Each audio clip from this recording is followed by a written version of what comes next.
So happy to have you here today. Thank you for Yeah, joining me. So Isabella, how has your quarantine been going? Obviously, you've been fed your cereal and more.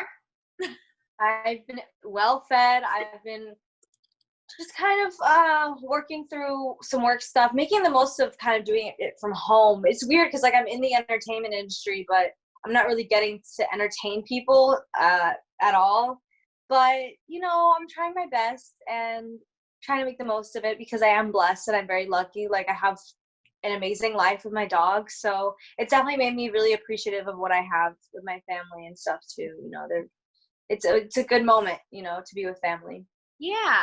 Well, and I would not say that you are not entertaining people because you do have your music out that just dropped your album and also this incredible music video that you did, and you did it all from Yeah. home. And it's literally stuck in my head, Apocalypses, Yeah, correct? you said it Yes. right. You said Yes. it right. Okay, it is stuck in my head. Literally, the beat is so good. Can you tell me a little bit about the music video though? Because it is something else.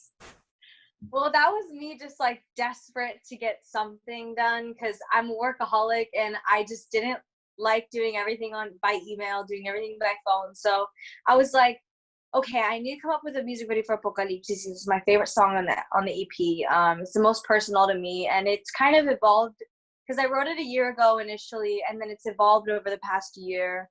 And so the new meaning, it's changed a lot from the initial one, but I guess it's kind of self-reflecting and you're kind of stuck in your mind, kind of it's a toxic place to be, but you're just longing for some human companionship, someone who can relate to you. And that person that I thought could really bring that to life was my friend Chaz, who actually, I don't know if you remember this show that I was on Nickelodeon, 100 Things to Do Before High School. Yeah. I It was a while ago, and he actually played my crush in the show, but we've been friends ever since for like 6 years. And like I've gotten, he doesn't like acting anymore, but he really likes film and screenplays, and so I really like wanted to work with him on something, and I knew that he could make the most out of limited resources. So Yeah. we kind of collaborated. He came over. I knew he was safe because he's a Scorpio and he loves staying home. He never interacted with people even when we weren't in quarantine. Yeah. Okay. So I was like, you're the perfect candidate, and I love him. And we kind of like planned it like this, Yeah. over Zoom. We even had like the choreographer Galen also join in like group Zoom meetings, and it was cool. It was really efficient actually. And Mm-hmm. we had a few concepts in mind, but I think the one we even had a concept where we built a separate room like outside of my house in my yard. It was crazy. I mean, we thought of a lot of things, but this is the one we ended up with, and I feel like it's really relatable to what everyone's going through in quarantine. Yeah. It fit in so perfectly. Like, does that song, I mean, you said that it was one of the more deeply personal songs that you wrote, and I do want to talk about that, but has it taken on a new meaning now being in quarantine? Oh yeah, I mean, I feel like the whole EP has really, but more specifically that song. And like how it okay, it's kind of more in more ways than one. um Basically, I initially wrote it about a toxic relationship that I had just been in. This is It kind of has three meanings behind it. The first meaning is a toxic relationship, and I was just fresh out of it, and I said I need to write a song about this, and like how I feel as if it was a diary or a journal. So I did. Second time around is maybe a few months later, and I had been trying to write the second verse, but I couldn't come up with anything. So I just kind of analyzed the toxic relationship, but from a more like wise perspective. And I realized like, oh, I have a big part in this. Like I have just as big of a part in this as he did. I took responsibility, and I felt like it takes two, it takes two to tango. So it became more of like a dance in the second meaning. And then in the third time around, I was in my house, in my studio this time at home. And I was like, it's kind of crazy, I wrote this song way before quarantine, but now everything's kind of happening, and it is kind of like an apocalypse in a Yeah. way. I mean, a slow but steady one. Not steady at all, sorry, but it's slow. And it's kind of like in the song, there's a lyric like, it's just basically about self-destruction, the fact that like our senses are dimming and so are we. Like I feel like as humans, we're not having a lot of social interaction, and we're kind of stuck in this dance with our own psyche in quarantine, and we feel like the sense of who we thought we were is kind of disappearing, and we're kind of having to face this new world, this new reality, and it is like an apocalypse, but what was ending was our world as we knew it, but not really, because it's still there, it's just different. Right. Absolutely, I felt that, and your video did a really great job portraying that, and also portraying it in a more personal way. So as you said, it was based on a toxic relationship. When it came to writing the song, did that first verse just come really easily to you? And then what kind of was the writer's block with the second? So the first verse was literally like, I was just sometimes my brother will play a beat and I'll just kind of start singing over it.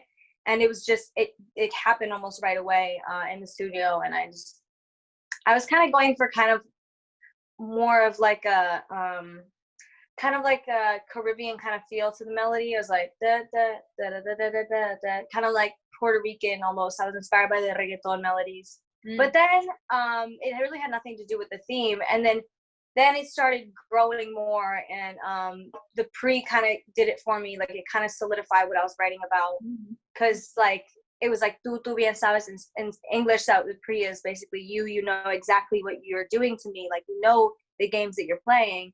The things that you do to me, and the kind of like the heat that it brings and the pressure that I feel when you do, and that's kind of what it started happening. And the second verse, I had it written. I didn't even touched it. Like I didn't even mess with it, and because I didn't really want to think about it, because it was just an idea at the time. It wasn't like I wanted to release a song.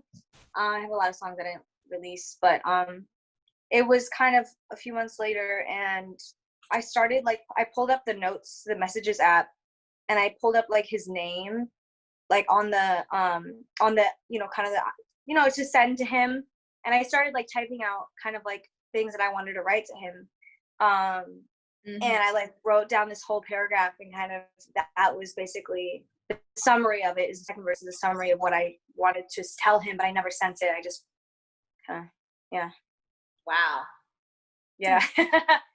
Yeah, I mean, like, I blocked him, though. Like, there was no way I was going to send that ever. I don't even know where he is in the world right now. I just know that, like, I would never actually reach out. It's crazy. Yeah. But you have a great music video and a great song about it, and that's what experiences are for. Yeah. Thank you. Of course. So with the music video, I just, like, there are so many different shots and angles and scenes. Were these self-shot? Was your brother and I know your mom and brother definitely helped as well with some of the shooting as well? Yeah. Oh no, Chaz was there. Like he actually like came to my house, and they were like, my mom and brother were like the crew, and he was the camera operator, because there's a lot of shots where like, okay, so even the initial shot, we have a BTS video coming out soon on my YouTube channel. There's like 2 parts, because there's like hidden meanings and messages in each single one of like the shots and the setups. So like we felt like we were doing people an injustice, and the video an injustice, by not explaining them. So we have a BTS video coming out, but for example, the first shot of the music video, it's all very, very DIY, because I was on my bed. It's my room, first of all, but you see like kind of it goes into my room, but there's like a Hancock effect to it because it's zooming in, so it almost seems like my room is isolated from the rest of the shot, and it's him literally like zooming simultaneously while on a skateboard. He's using a skateboard as like just kind of something to move on with as a steady plane, as a rig. And it's just like we had to be kind of creative like that. It's so like, fun. Yeah, it was cool. I mean, definitely, I knew that if there was anyone who I knew shared my vision and could make it happen and look nice, it was Chaz. Yeah. So. And when you were taking on those kind of different characters, especially the man character, when you have the beard and mustache, yes. What was that like? I mean, were you kind of just like, it kind of almost reminded me of like the Taylor Swift music video for The Man, where she like is just trying to put herself in a guy's shoes to like see what it's like almost. Oh yeah, you're right. I didn't even think about that. That's so true.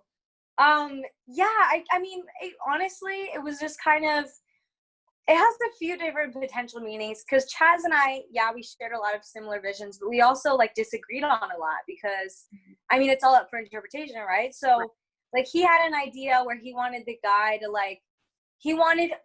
only exist in the reflection, and all the other outfits for the girl to exist in the real life.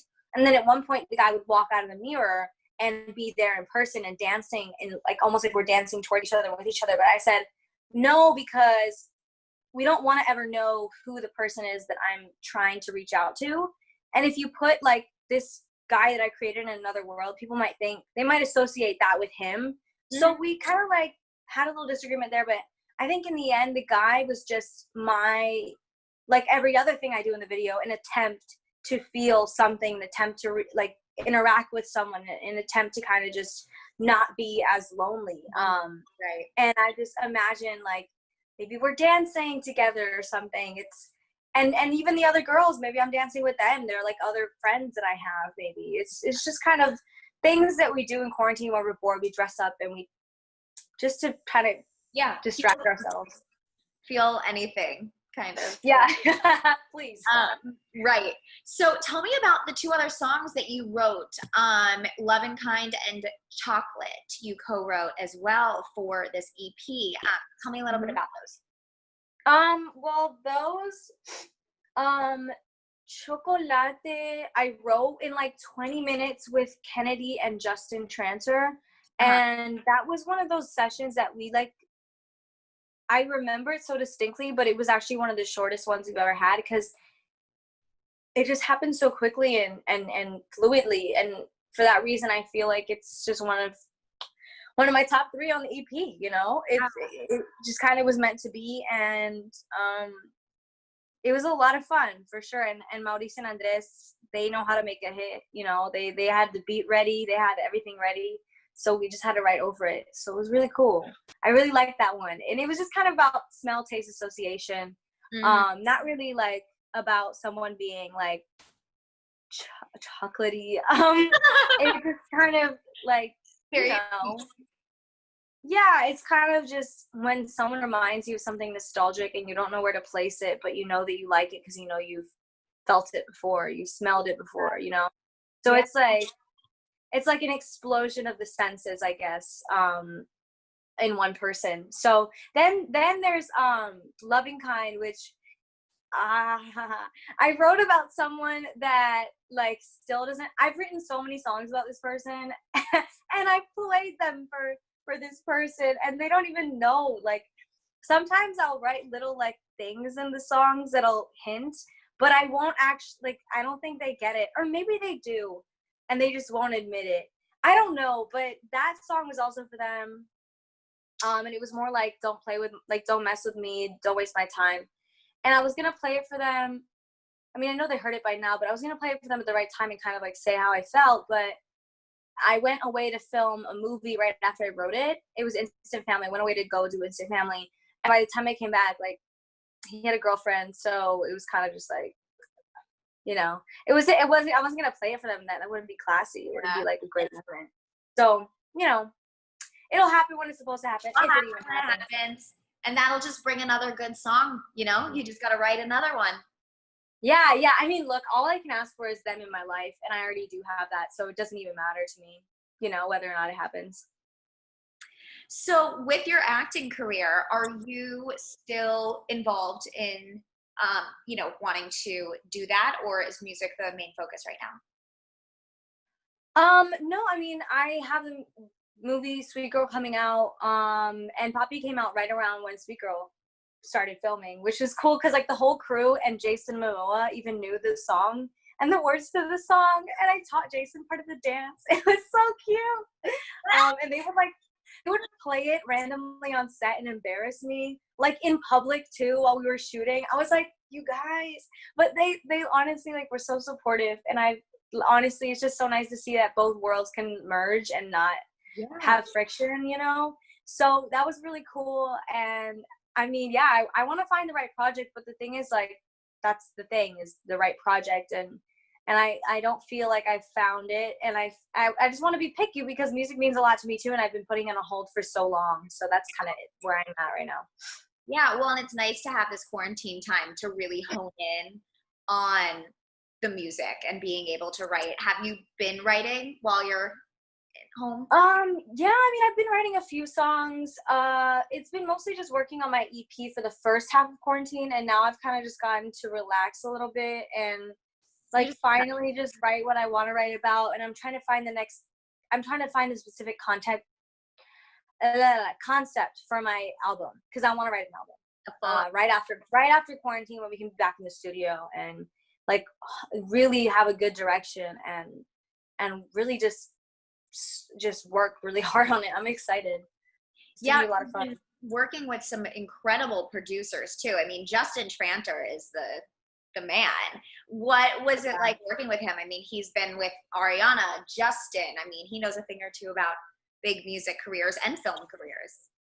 I think what makes him so successful and what makes him like the way that he is and how people call him Mama Bear because he's just so caring about each individual artist and he doesn't try to make you into something that you don't want to be or you don't want to like feel forced to be and I think like he's kind of been the bridge between the two worlds for me too because I've been working with Hispanic and Latin producers as well as like Latin writers and you know the two need to want to merge because there's a language barrier and you know some people wouldn't want to do that, you know, it's hard, it takes twice as long when you're trying to translate and but Justin is just so kind to everyone and like I've seen him kind of develop his own language with people who don't even speak English and like they're able to communicate and he's so open and he loves the bilingual aspect even though he doesn't even write in Spanish. He just lets me do my own thing and he's really helped me grow as a writer. So he's just the best. I mean, I'm so glad to have him just be a part of my project. That's my mom right there. Yeah. Absolutely. Well, and I think too, you know, we've seen such a surgence of Latin American music in, you know, becoming mainstream. I mean, you look at Rosalia and Balvin and all those guys, Maluma. Would you want to collaborate with any of them? Or do you want to try to even just do, you know, keep in like that pop realm of collaborating with the English speaking artists? No, I definitely like I have some ideas for sure that I'm trying to like kind of make real right now. But Pluto, don't eat that fly, please. Pluto, no, honey, don't. Oh God, he's going for it. No, oh, that's so gross. That's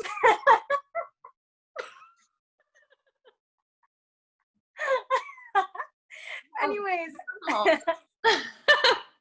This is my experience from home. It's like my little puppy peeing everywhere, my dog trying to eat anything. But yeah, no, Rosalia, Bad Bunny, I love those artists. I love those reggaeton artists. But also like I love salseros and classic singers like Afro-Peruvian singers like Eva Jon and then Peruvian singers like Gianmarco. Literally any of them. Even just writing with them, I would be so down. So yeah. Yeah. Do you have a dream collab? Someone that you just like are dying to work with? Okay, this is definitely a dream. Gotta manifest. Meaning, like, I don't even know if it'll happen, but I've always wanted to just like write with Frank Ocean because I'm really inspired by his lyrics and his melodies. Obviously, like everything he does, I just one little session with him and I'd be happy, you know. I love that. It'd be really cool. Is it hard for you to get kind of vulnerable and open when it comes to your songwriting, or does that come naturally to you? It only really happens in airplanes or in the middle of the night. Like this is the only way. If it's in the daytime, like I'll write a banger or something, like I'll try to write something that's like pop, but it only if I'm trying to like unlock that kind of hidden side of me, it's definitely only at night or on planes. I don't know why planes. But yeah. Yeah, like the air and the pressure. I don't even know. I just make sure my phone's charged whenever I go on a plane. I gotta make sure I can write down on the notes app. Well, hopefully we can get on some planes soon. That'll be the next. Yeah, right? I know. Maybe that's what I'm missing. Yeah. Awesome, Isabella. Well, thank you so much for taking the time today. Thank you. It so much. Is there anything else that you wanted to promote, put out there, talk about? I'm sure I'm missing something. No, I mean, other than the EP and then the fact that the music video and the BTS, I think there's not much else. I don't know. Great. Well, I hope I see you soon. So maybe next time, maybe, yeah, We'd I love will. to have you in. I want you to come in, do a photo shoot. We'll go walk around New York City and hang out, do all the fun things. Okay, perfect. Oh, Awesome. I love it. Okay. All right. Thank Bye, you. girl. Stay safe. Bye. Be good. Okay, Bye. thank you.